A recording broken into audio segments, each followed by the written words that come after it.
रसिक मित्र हो, नमस्कार. मी दत्त सरदेशमुख. अनेक माझ्या स्नेहीजनांनी मला ही पोस्ट फॉरवर्ड केली. लेखक माहिती नाहीत कोण आहेत ते, म्हणून अनामिक लेखकाची ही पोस्ट मी आपल्यासाठी सादर करतोय. एका स्त्रीचा अपूर्ण श्वास.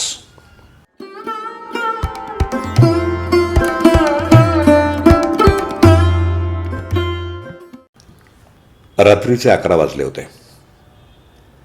संपूर्ण घर झोपेत बुडालं होतं. फक्त स्वयंपाकघरातून येणारा मंदसा छन छन आवाज त्या शांततेला भेदत होता. टेबलवर अर्धवट जेवलेलं ताट ठेवलेलं होतं.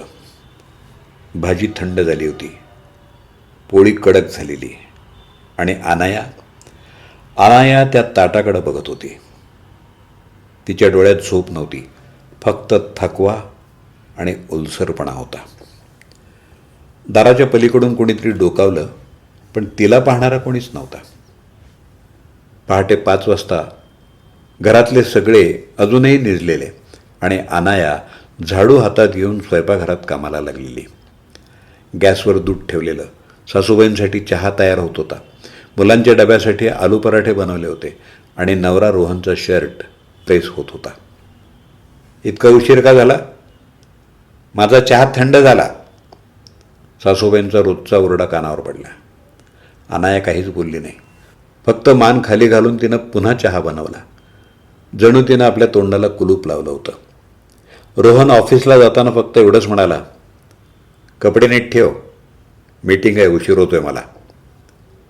ना निघतो म्हणाला, ना काळजी घे म्हणाला. फक्त चाव्या टेबलावरती आपटल्या आणि निघून गेला. दुपारपर्यंत घर चमकत होतं, पण अनाया मात्र फिकी दिसत होती. सासू त्यांच्या कमरेच्या दुखण्याचं रडगाणं गात होत्या. सासरे टीव्हीवर बातम्या पाहत होते. मुलं शाळेत होती आणि ती भिंतीला टेकून बसली होती. तिच्या बोटांपर्यंत थकवा पोचला होता. तरीही ती सगळ्यांसाठी जेवण बनवत होती. जेव्हा ती स्वतः जेवायला बसली तेव्हा भाजी थंड, पोळी कडक झाली होती. तेवढ्यात दारावरची बेल वाजली. शेजारच्या माधवीताई आल्या. अगं अनाया, तू दिवसभर या कामातच गुरफटलेली असतेस, स्वतःसाठी सुद्धा थोडा वेळ काढ ना. अनाया हसण्याचा प्रयत्न करत म्हणाली. ते हसू तोंडावर होतं, मनात नव्हतं. ताई, मला असं वाटतं वेळ माझ्या वाट्याला फक्त झाडू आणि भांडी घेऊनच आलाय. सायंकाळी मुलं परत आली. त्यांच्यासाठी दूध, खाऊ, गृहपाठाचा डोंगर तयार होता. रोहन आला तेव्हा फोनवर कुणाशी तरी बोलत हसत होता. आज ऑफिसमध्ये खूप काम होतं का? अनायानं हळूच विचारलं. हो, थकलो आहे, आणि थेट टी व्ही समोर बसला. अनाया काही बोलू पाहत होती. मी सुद्धा थकले रोहन.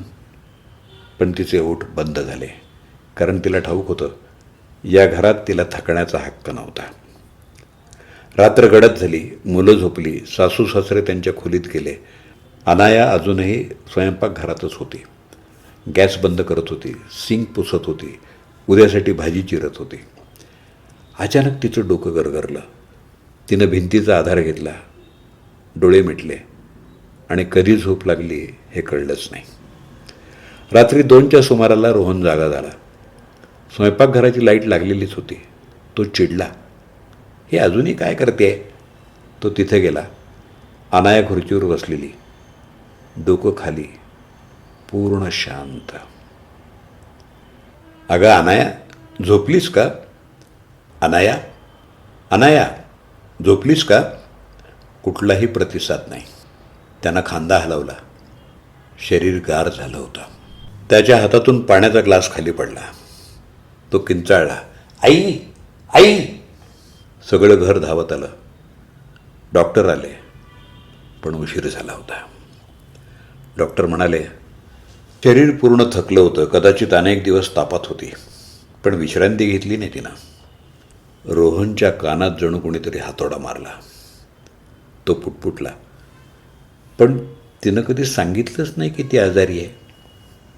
डॉक्टर शांतपणे म्हणाले, सांगण्यासाठी ऐकणारा तरी हवा ना. सकाळ झाली, सूर्य उगवला, पण त्या घरात काळोख होता. स्वयंपाकघरात तेच अर्धवट ताट पडलं होतं, थंड आणि निःशब्द. सासूबाई चहा बनवत रडत होत्या.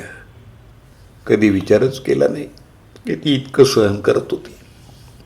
मुलाने विचारलं, आई कुठं आहे? रोहन काहीच बोलू शकला नाही. काही दिवस गेले. घर चालू होतं, पण जीवन थांबलं होतं. एका संध्याकाळी रोहनला कपाटात एक डायरी सापडली. वर लिहिलं होतं, माझं मौन. पहिलंच पान उघडलं आणि त्याच्या डोळ्यातून अश्रू उघडले. मी थांबले तर हे घर थांबेल. कुणी विचारेल का की मी ठीक आहे का?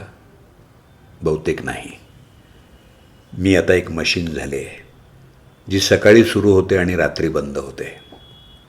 मला भीती वाटते की एखाद्या दिवशी मी कोसळेन आणि कोणाला कळणारही नाही. कदाचित तेव्हा लक्षात येईल, घर भिंतींनी नाही, एका स्त्रीच्या श्वासांनी चालतं. शेवटच्या ओळीवर रोहन थांबला. जर माझ्या जागी कधी दुसरी कुणी आली तर तिला एवढंच विचार, थकलीस का? हे शब्द एखाद्याचं आयुष्य वाचवू शकतात. रोहनचे हात थरथरू लागले. त्याचे डोळे पाण्यानं भरले. पहिल्यांदा तो खऱ्या अर्थानं रडला. त्या दिवसानंतर त्यानं स्वयंपाकघरातलं ते ताट जपून ठेवलं, आठवण म्हणून की स्त्रीची मेहनत कधीच हलकी नसते. जरी तिचा आवाज कोणाला ऐकू येत नसला तरीही. प्रत्येक घरात एक अनाया असते, जी सगळ्यांची काळजी घेते पण स्वतःला विसरते. ती बोलत नाही, पण तिचे हात, तिचे डोळे आणि तिचा थकवा रोज ओरडतो. कधी तिच्या शेजारी बसून फक्त एवढंच विचारा, थकलीस का? कारण हे शब्द एखाद्याचं जीवन वाचवू शकतात.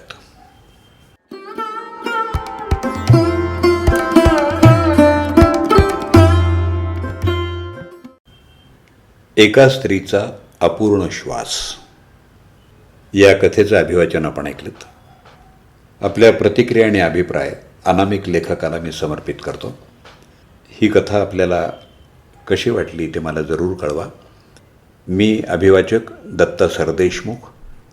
माझा व्हॉट्सअप नंबर 8329730186.